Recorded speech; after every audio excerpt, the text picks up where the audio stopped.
The Bad Batch's final season has taken a bleak turn now that Omega has returned to Mount Tantiss. This was definitely a darker episode now that the Empire has Omega again to experiment on, and the scenes set on Tantiss were made to feel hopeless and raw in contrast to the exciting action that we got from the Batch in this one.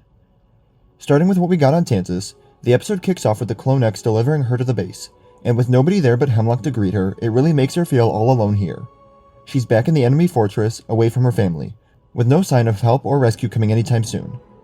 However, Kara's definitely been changed as a result of the last episode. Now that she knows she's experimenting on kids, she doesn't enjoy her work anymore.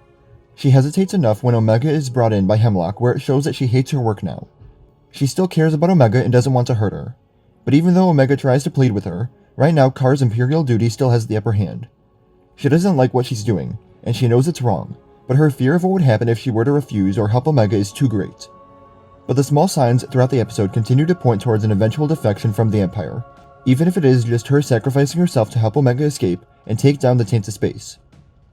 When Omega's test is confirmed later on, Kara is visibly disappointed, because it means Omega is useful and will be stuck on Tantiss for the unforeseen future. We then get a little more information as to the Tantiss experiments, while Omega is taken by Hemlock to her new home. Omega's blood sample yielded a favorable M-count replication. Hemlock goes on about how an individual's M-count can't be directly replicated because it causes degradation, exactly like what we saw with Palpatine in The Rise of Skywalker, where his clone body was withering away. Hemlock also mentioned that they combined Omega's sample with another M-count specimen, and just the way he said it made me get my hopes up that we were going to maybe see the mysterious vault from the premiere, but Omega's taken to the White Room with the other kids, where she'll be kept as well. Even though we know the Batch will find their way to Tantiss eventually to rescue Omega, this episode did a really good job of making her situation seem hopeless. Between the music, the different shots, everything was framed and animated in a way that really sparked those emotions from me. Going over to the Batch's side of the story, for the most part this was just a really fun action-heavy episode. We pick up immediately on Pabu as the Empire leaves, and I was surprised that they wouldn't keep an occupational force there to monitor the planet. The island was harboring fugitives of the Empire, and the Empire just let them off scot-free. Maybe it's because it's still in the early years of the Empire, but it did feel out of character for them to just leave and not punish the residents anymore. Wrecker is up and about after being knocked unconscious during the destruction of the Marauder, and surprisingly he was the one making more of a fuss about Crosshair letting Omega turn herself in. I think many fans were expecting Hunter to get into an argument with Crosshair about it, because of how protective he can be of her, but he doesn't show any strong emotion during the scene. Crosshair reveals that Rampart, who is currently imprisoned, may have the coordinates to Tantiss, and although the other two get a little mad at him for withholding the information, to me it makes complete sense. Crosshair is visibly terrified of going back to Tantiss, and one just has to see him holding a shaking hand to understand why. Stuff happened to him while he was imprisoned, most of which we never saw, but it's taken a serious toll on him.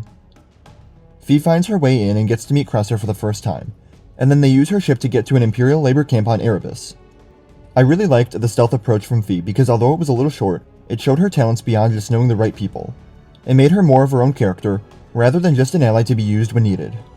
Rampart, who looks very rough right now, is conveniently being transferred between his workstation and the prison, creating the prime opportunity for the Batch to grab him on transit.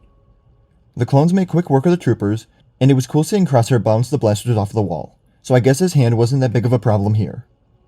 Rampart instantly recognizes Crosshair, and their dynamic was pretty enjoyable to watch. Crosshair obviously wants to kill him, I think we all would.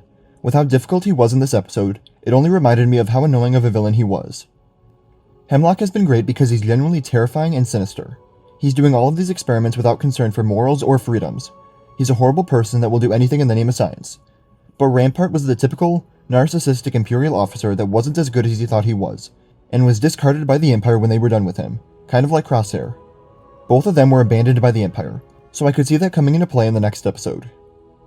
The Batch end up releasing all of the other prisoners, and Rampart wants off the planet before he talks to them about anything. Once things start to get a little chaotic, he tries to shoot Crosshair, and I really don't know what the purpose was behind this.